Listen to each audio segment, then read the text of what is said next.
Assalamualaikum dan salam sejahtera. Anda bersama saya Sandhaya dan ini Awani 7.45. Kita saksikan fokus utama malam ini.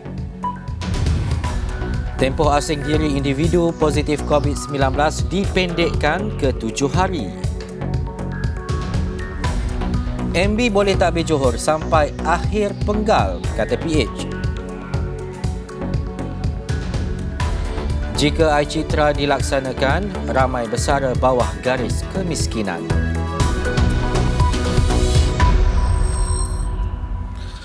Polis sedang melengkapkan kertas siasatan kes membabitkan Ahli Dewan Undangan Negeri Adun Perak yang ditahan di Pulau Pinang susulan positif dadah dalam serbuan di sebuah pusat karaoke keluarga di Perai pada Khamis. Ketua Jabatan Siasatan Jenayah Narkotik JSJN Pulau Pinang, Asisten Komisioner Mustafa Kamal Ghani Abdullah berkata, kertas siasatan kes berkenaan dijangka akan diserahkan kepada pihak Timbalan Pendakwa Raya Negeri untuk tindakan selanjutnya pada minggu hadapan. Mustafa Kamal berkata setakat ini siasatan lanjut masih dijalankan dan pihaknya masih menunggu laporan patologi dan berharap dapat menyelesaikan kes berkenaan dalam minggu ini. Mustafa Kamal berkata Adun berusia 54 tahun itu yang direman sehari sudah dibebaskan pada Jumaat. Turut dibebaskan dua anggota polis masing-masing dari kontingen Pulau Pinang dan Perak yang turut ditahan bersama dengannya pada hari serbuan. Mustafa Kamal berkata kesemua 36 tangkapan disiasat mengikut Seksyen 15-1-A Akta Dadah Berbahaya ADB 1952.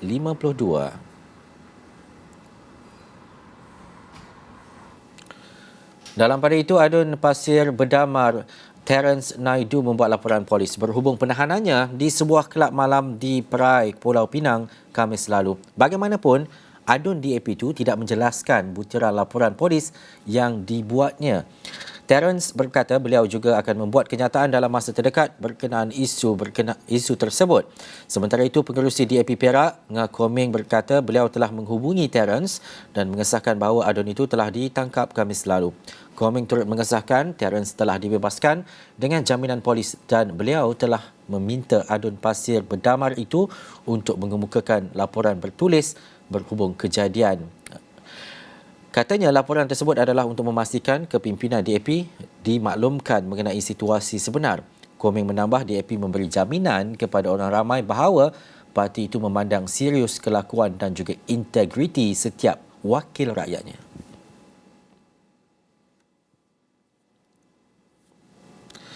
Tempoh pengasingan bagi individu positif COVID-19 dipendekkan kepada 7 hari sekiranya lengkap vaksinasi dan tidak mengalami sebarang gejala.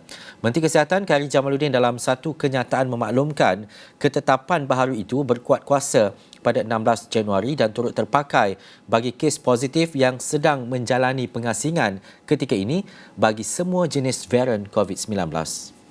Khairy bagaimanapun menjelaskan bagi kes positif COVID-19 yang masih belum melengkapi suntikan vaksin atau mengalami gejala, tempoh pengasingan diri masih ditetapkan pada 10 hari.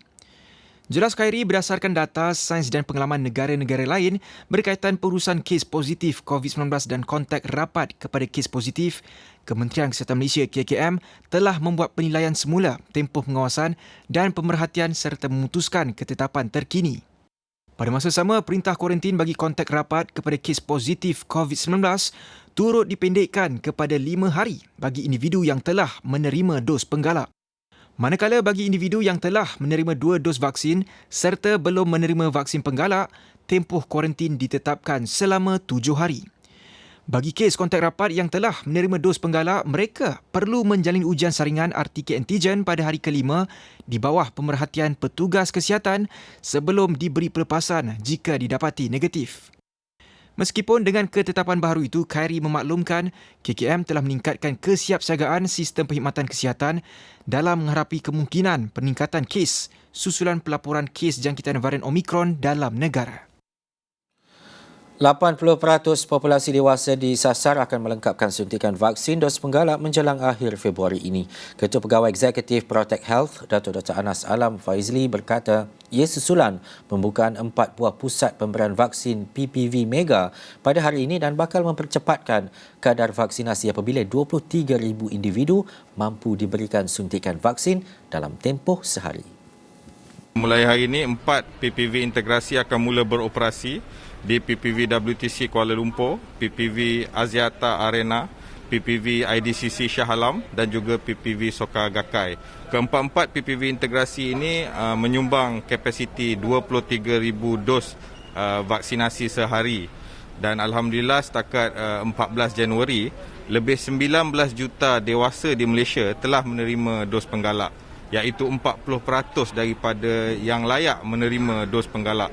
Dan dengan peningkatan kapasiti oleh KKM dan juga daripada pengamal perubatan swasta yang berdaftar dengan Protect Health, insya-Allah sebelum hujung bulan Januari ini kita sasarkan kita bolehlah memberi perlindungan vaksinasi dos penggalak kepada 60% mereka yang eligible for dos penggalak, dan kita sasarkan kita boleh cross 80% before end of February. Program imunisasi COVID-19 Kebangsaan Penggalak atau PICKB mendapat sambutan yang menggalakkan daripada orang ramai, dan rata-rata penerima dos booster yang ditemui di Pusat Pemberian Vaksin PPV Pusat Dagangan Dunia WTC Kuala Lumpur menyifatkan dos penggalak itu penting sebagai langkah waspada ketika dunia mendepani varian baharu COVID-19.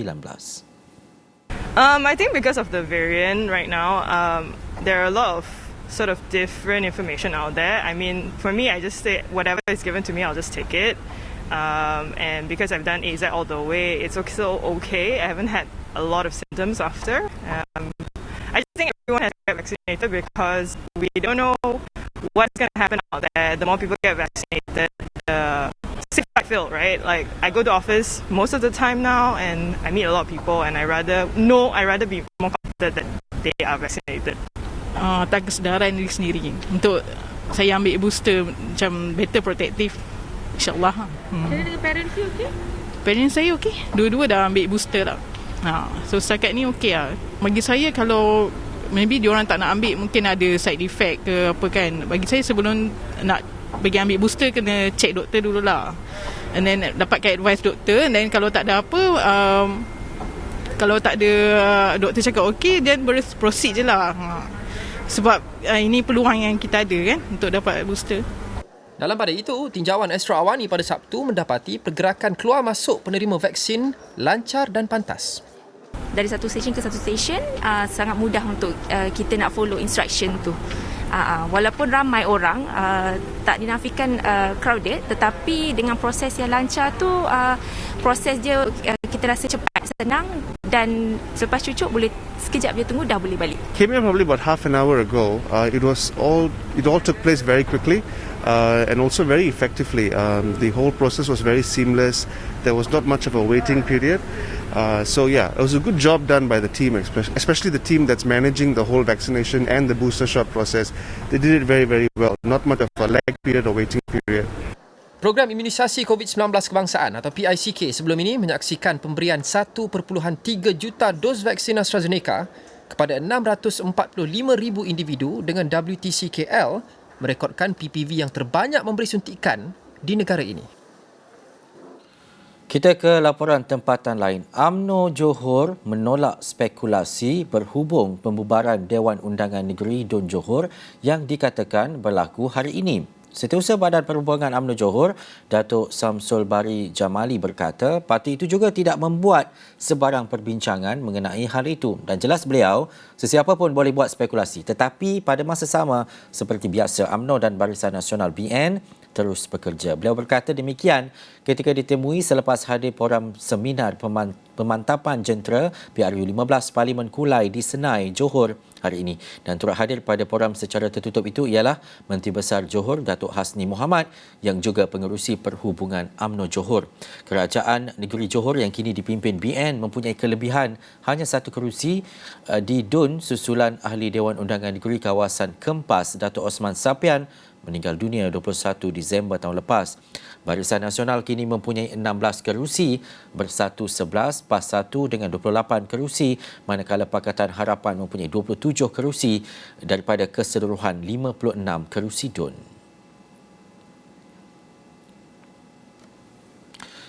Tiada keperluan untuk membubarkan Dewan Undangan Negeri Tun Johor bagi membolehkan pilihan raya negeri PRN diadakan buat masa ini.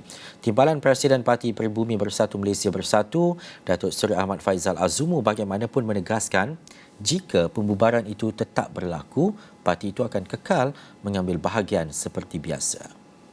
Saya kira pada waktu ini fokus tumpuan seluruh ahli politik perlulah faham bahawa kita perlu kurangkan berpolitik. Rakyat dah letih muak dengan keadaan musibah, dengan keadaan politik, maka kita sebaiknya cari jalan untuk bekerjasama buat masa ini sehingga keadaan semakin pulih, barulah kita mula berpolitik balik. Itu saranan daripada saya, tetapi siapalah saya kalau orang tak nak dengar, tidak juga. Tentunya kalau ada orang yang ada kepentingan peribadi, tentunya mereka terpaksa selamatkan diri masing-masing. Kementerian Perdagangan Dalam Negeri dan Hal Ehwal Pengguna KPDNHJP sedang menyiasat isu penyelewengan dan juga ketirisan minyak masak yang menyebabkan gangguan bekalan dan juga kenaikan harga di beberapa negeri. Timbalan menterinya, Datuk Rasul Wahid berkata pihaknya mengesan 3 faktor utama yang memburukkan situasi tersebut, iaitu penyelewengan penjualan minyak masak bersubsidi secara terus kepada restoran dan juga pembelian berlebihan. Katanya ada syarikat pembungkusan semula dan pemborong yang menyalahgunakan lesen yang diberikan untuk mengaut untung berlebihan. Apa yang mereka lakukan adalah menjual minyak masak bersubsidi kepada industri minyak terpakai yang mendapat permintaan tinggi untuk sektor biodiesel.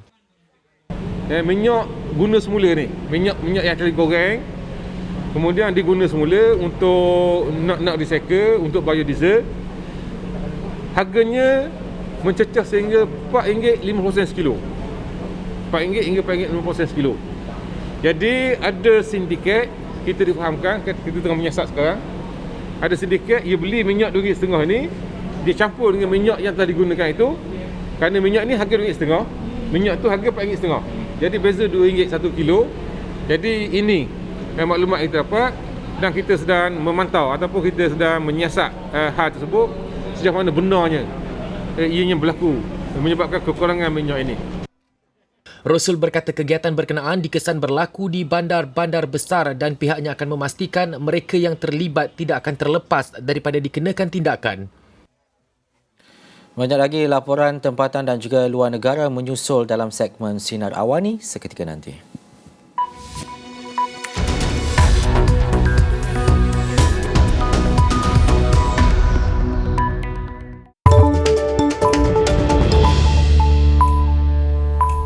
Assalamualaikum dan salam sejahtera. Saya Ehsan Dahya dan ini Sinar Awani. Kita saksikan fokus utama waktu ini. Jika IC telah dilaksanakan, lebih ramai bersara bawah paras kemiskinan, kata Tengku Zafrul. Macam-macam spekulasi PRN Johor, tapi PH kata BN boleh takbir sampai habis penggal.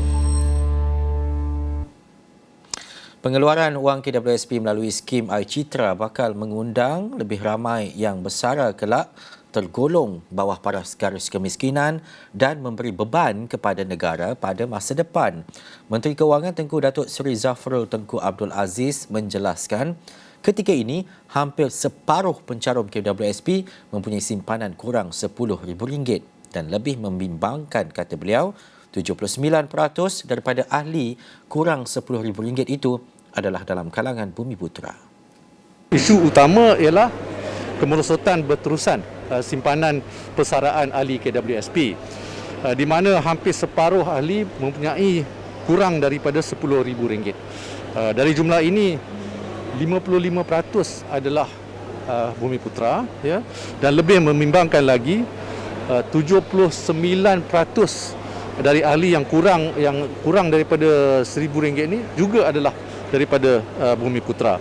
Jadi kalau kita benarkan pengeluaran tambahan ni yang diminta ni oleh konon-kononnya lah, ya, oleh kajian ini menyebabkan lebih ramai ahli yang perlu bersara lah di bawah PGK, paras garis kemiskinan, dan juga menyebabkan beban yang besar lah kepada seluruh keluarga Malaysia di masa depan.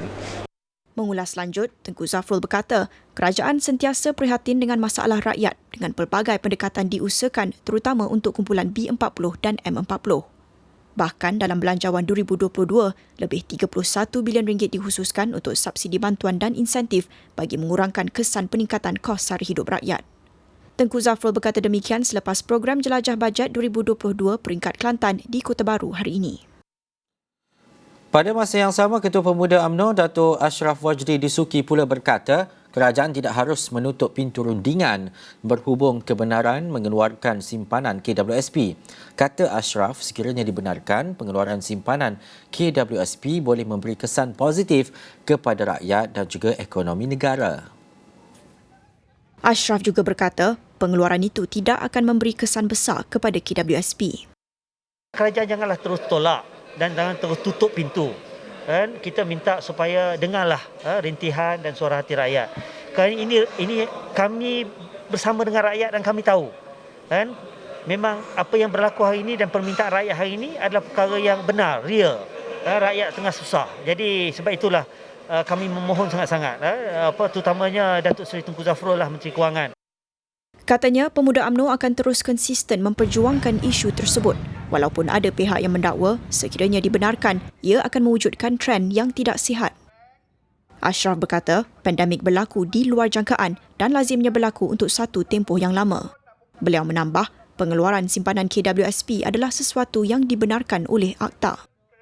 Kajian yang dilakukan Biro Penyelidikan dan Pembangunan Pemuda UMNO Malaysia baru-baru ini mendapati 97% daripada lebih 21,000 responden memerlukan pengeluaran simpanan KWSP mereka.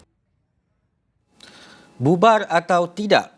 Sejak kebelakangan ini berlegar cakap-cakap kononnya Dewan Undangan Negeri Johor, DUN Johor akan dibubarkan bagi memberi laluan kepada pilihan negeri dan spekulasi itu timbul selepas kerajaan negeri Johor yang dipimpin Barisan Nasional hanya mempunyai kelebihan satu kerusi DUN sahaja dan susulan adun kempas Datuk Osman Sapian meninggal dunia pada 21 Disember lalu. Spekulasi itu bertiup kencang sehingga ada dakwaan kononnya DUN Johor akan bubar hari ini. Namun UMNO Johor menolak spekulasi itu. Setiausaha Badan Perhubungannya Datuk Samsul Bari menegaskan parti itu tidak membuat sebarang perbincangan mengenai perkara itu. Beliau memberitahu ia hanya spekulasi dan UMNO serta BN akan terus bekerja. Timbalan Presiden Bersatu Datuk Seri Ahmad Faizal Azumu ketika diajukan mengenai perkara ini menegaskan tiada keperluan membubarkan DUN dan mengadakan PRN. Baginya, rakyat telah letih dan muak dengan politik ketika ini. Bagaimanapun jelas Ahmad Faizal sekiranya pembubaran DUN Johor tetap berlaku, Bersatu akan mengambil bahagian dalam PRN. Pengerusi Pakatan Harapan PH Johor Aminul Huda Hassan pula menyarankan kerajaan negeri, pimpinan Menteri Besar Datuk Hasni Mohamad terus mentadbir sehingga akhir penggal biarpun hanya berkelebihan satu kerusi. Katanya, Pakatan Harapan tidak akan mengganggu pentadbiran kerajaan negeri sedia ada memandangkan rakyat sedang mengalami krisis pandemik COVID-19 dan ekonomi ketika ini. Komposisi DUN Johor ketika ini memperlihatkan BN mempunyai 16 kerusi, Bersatu 11 kerusi, PAS 1 kerusi menjadikan 28 kerusi, manakala Pakatan Harapan mempunyai 27 kerusi daripada keseluruhan 56 kerusi DUN. Sekiranya pembubaran DUN berlaku dan PRN tidak dapat dielakkan, Johor bakal menjadi negeri keempat selepas Sabah, Melaka dan Sarawak melaksanakan PRN dalam tempoh 2 tahun. Biarpun apa alasan untuk mengadakan pilihan raya negeri Johor, pendapat dan juga kesediaan rakyat di negeri itu juga perlu diambil kira dalam proses demokrasi tersebut. Pensyarah Pengajian Sains, Pentadbiran dan Pengajian Polisi UiTM, Mujibu Abdul Muiz berkata, jika niat mahu adakan pilihan raya kerana kestabilan, faktor kesejahteraan rakyat semasa pandemik juga perlu dinilai dengan sewajarnya. Mereka masih lagi terkial-kial mengimbangi kehidupan, ya, terkesan dengan COVID-19 dengan kalau setengah-setengah area di Johor tu mungkin ada masalah banjir, ya, permasalahan ekonomi, ya, ini antara yang ni. Jadi saya rasa pilihan raya itu bukanlah satu jalan yang terbaik, tetapi itulah saya rasa dalam konteks ini orang politik tidak melihat itu sebagai satu yang penting kerana mereka melihat aspek kuasa dan mengekalkan kuasa itu adalah segala-galanya. tidaklah kita kata kita marah dengan tindakan ini kerana mereka adalah ahli politik, dan dalam masa yang sama juga mungkin ahli politik memikirkan kestabilan kerajaan itu dengan membentuk kerusi yang lebih majoriti kerusi yang lebih besar, itu barangkali boleh membantu. Keputusan ini perlu dilakukan secara mutual, baik daripada orang politik dan juga persetujuan rakyat itu perlu dalam konteks ini, kerana jelas ya, dua pilihan raya sebelumnya itu menyaksikan penurunan undi yang keluar mengundi yang kurang dilakukan dalam keadaan yang begitu fishy ya, ketika perayaan ya, ketika masa yang tidak sesuai.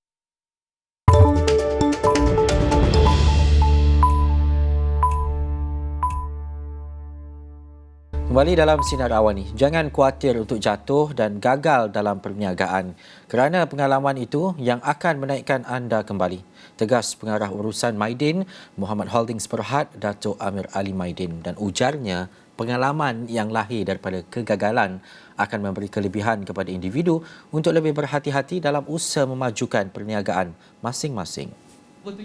Amir Ali, yang merupakan tetamu khas dalam Reboot Now anjuran Astro Awani pada Sabtu, berkata, Maidin sendiri sudah berada dalam negara ini hampir 65 tahun, namun langsung tidak dikenali dalam 40 tahun pertama operasinya.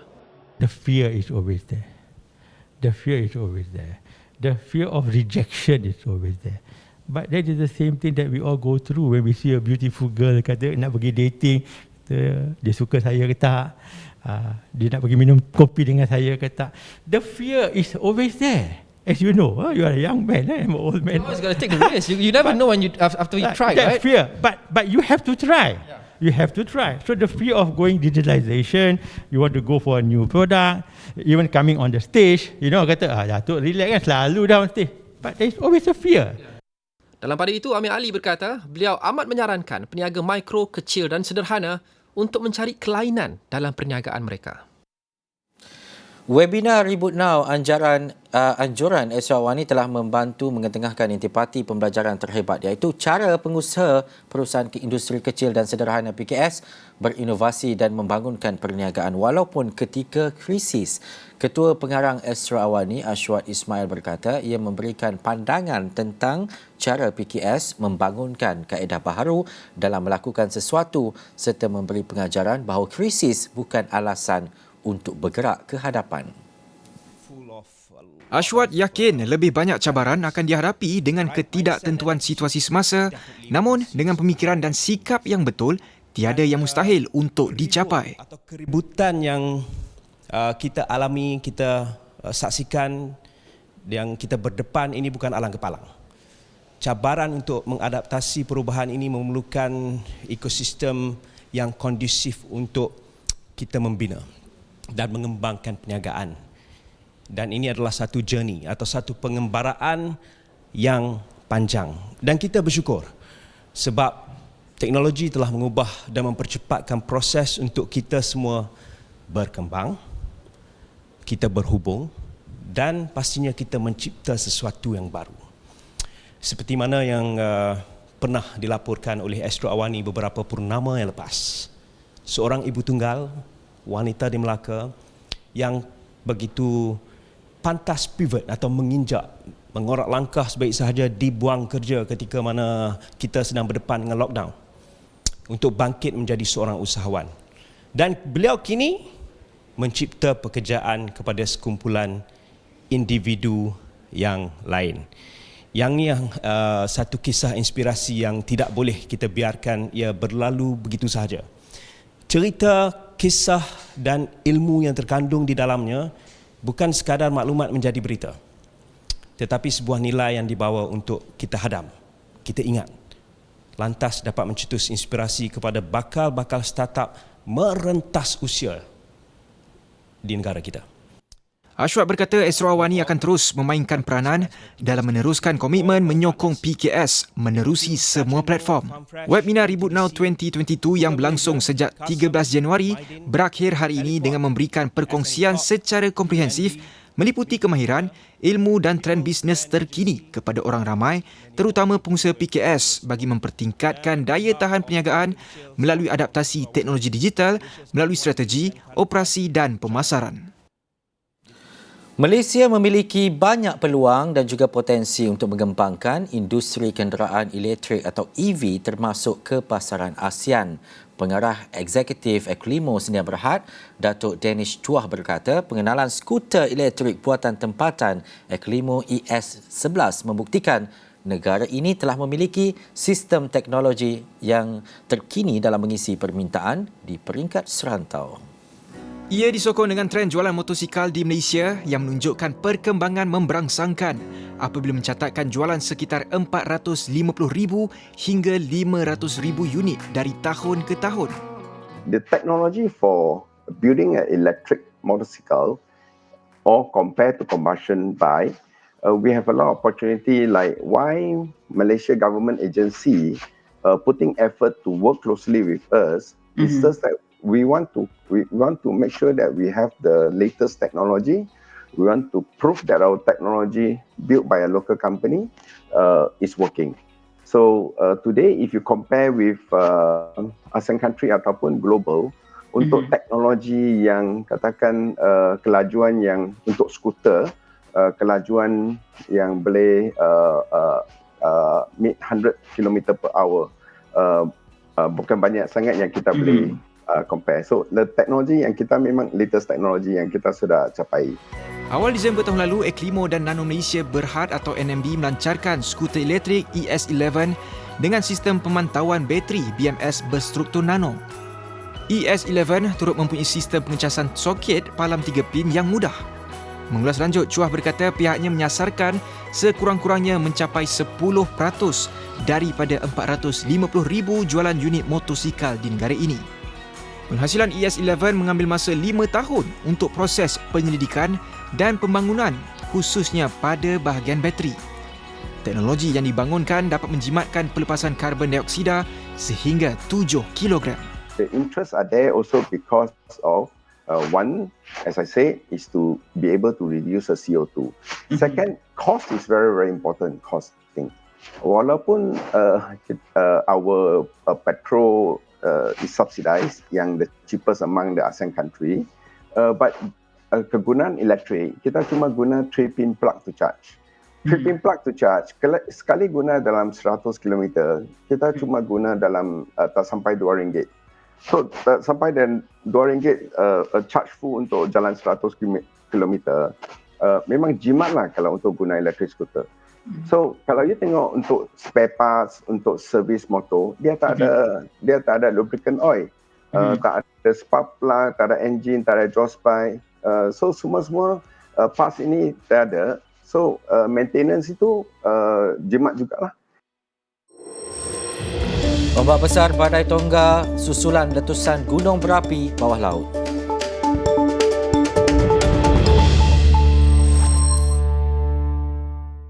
Seramai 29 anggota daripada pasukan Senoi Prague Batalion 3 Pasukan Gerakan Am atau PGA Bidor akan memulakan tugasan membantu mengawal kawasan pos Bihai, terutamanya lokasi ancaman harimau di Gua Musang. Ketua Polis Kelantan Datuk Syafin Mamat berkata, pasukan berkenaan sememangnya sudah arif dengan pergerakan di dalam hutan bagi memudahkan lagi kawalan dilakukan sebaik mungkin. Pentena akuakultur di Pahang yang terjejas banjir diminta segera tampil membuat laporan berkenaan segala kerugian yang dialami di Jabatan Perikanan Negeri. Pengarah Jabatan Perikanan Pahang Abdullah Jaafar berkata, ini bagi membolehkan mereka menerima bantuan tabung bencana pertanian atau TBP daripada Kementerian Pertanian dan Industri Makanan akibat kerugian terbabit. Kerajaan Negeri Melaka menerusi Lembaga Perumahan Melaka LPM bercadang untuk mewujudkan 2 rumah transit di setiap 28 Dewan Undangan Negeri DUN. Ketua Menteri Datuk Seri Sulaiman Mak Ali berkata, rumah transit itu merupakan bantuan awal tempat tinggal bagi golongan yang memerlukan, terutama mereka yang berdepan musibah seperti kebakaran, kedaifan, mangsa keganasan rumah tangga dan sebagainya. Dapatkan akhbar sinar harian esok dengan tajuk muka depan, makin tertekan. Pengguna di negara ini bakal hadapi keadaan perit dengan mengeluarkan lebih banyak perbelanjaan apabila harga barang makanan kering serta pakaian dijangka naik sehingga 10%. Baik, kita ke laporan luar negara. Berbaki 2 hari sebelum terbuka Australia membuka tirai, Novak Djokovic dipercayai kembali ke pusat tahanan di sebuah hotel di Melbourne hari ini. Ia selepas bintang tenis itu mengadakan pertemuan dengan peguamnya dalam usaha mencabar perintah pengusiran kerajaan Australia. Pihak berkuasa menarik balik visa miliknya buat kali kedua dan mengisytiharkan bintang tenis itu sebagai ancaman kepada umum kerana tidak divaksin. Pengusiran dari Australia boleh membawa kepada larangan memasuki negara itu selama 3 tahun. Pendengaran kes rayuannya dijangka di Mahkamah Persekutuan pada Ahad, sehari sebelum perlawanan pertamanya dijadualkan berlangsung di Melbourne Park. Dalam pada itu, pemain tenis nombor 1 Australia, Alex de Minaur, berkata Novak Djokovic hanya boleh menyalahkan dirinya sendiri selepas dihalang memasuki Australia. Beliau berkata pemain nombor 1 dunia itu perlu mengambil tanggungjawab atas pilihannya untuk tidak mengambil vaksin COVID-19. Djokovic sebelum ini dihalang daripada memasuki Australia kerana tidak divaksin, di samping terdapat beberapa kekeliruan berhubung visa beliau. Look, Australians have gone through a lot, and there's no secret about that. They've had it very tough, and they've done a lot of work to protect themselves and their borders. When you're coming in, as well as every other tennis player, that if you wanted to come into the country, you had to be double vaccinated. So, it was up to him, his choices, his judgment. Mahkamah di Australia sebelum ini memihak kepada Djokovic dan memberikannya kebenaran untuk memasuki negara itu untuk bertanding dalam kejohanan terbuka Australia. Walau bagaimanapun, beliau ditahan sekali lagi selepas pihak berkuasa menarik kembali visanya buat kali kedua. Menteri Immigration Alex Hawke berkata jika Djokovic terus berada di negara berkenaan, ia boleh menambah sentimen anti-vaksin selain mencetuskan rasa tidak tenteram dalam kalangan umum. Djokovic diarahkan tampil bertemu pegawai immigration di Melbourne sebelum proses Mahkamah Persekutuan pada Sabtu dan Ahad. Korea Utara sekali lagi melancarkan misil balistik sebagai tindak balas kepada Amerika Syarikat yang menambah sekatan ekonomi terhadapnya. Dan media tempatan melaporkan misil tersebut kali ini dilancarkan daripada sebuah kereta api dan ini merupakan kali ketiga Korea Utara melancarkan misil bulan ini. Dan pada Jumaat, tentera Korea Selatan mengesan negara jirannya itu melancarkan 2 misil ke dalam laut. Dalam satu kenyataan, Kementerian Luar Korea Utara berkata ia bersedia untuk mengambil tindakan lebih drastik sekiranya Amerika Syarikat terus menambah sekatan ekonomi terhadapnya. Ombak besar membadai Tonga susulan letusan gunung berapi bawah laut yang mencetuskan amaran tsunami kedua di negara itu dalam tempoh beberapa hari. Menurut Biro Meteorologi Australia, gelombang ombak besar setinggi 1.2 meter dikesan di ibu negara Tonga, Nuku'alofa pada pukul 3.30 petang Sabtu waktu tempatan. Manakala di Fiji, kerajaan turut mengeluarkan amaran waspada tsunami dan telah membuka beberapa pusat pemindahan sementara buat penduduk di kawasan rendah. Di New Zealand pula, lebih 2,300 km dari gunung berapi tersebut, pihak berkuasa juga memberi amaran cuaca buruk akibat letusan itu.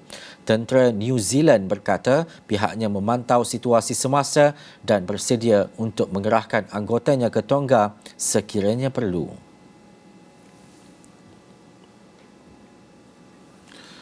Baik, untuk itu sekian Sinar Awani. Ikuti info terkini berhubung vaksin COVID-19 di halaman mikro interaktif di astroawani.com sekarang dan segala maklumat lain dalam astroawani.com juga di aplikasi Astro Awani. Terima kasih kerana menonton saluran berita paling dipercayai di Malaysia. Saya Sanaya. Assalamualaikum. Salam hormat.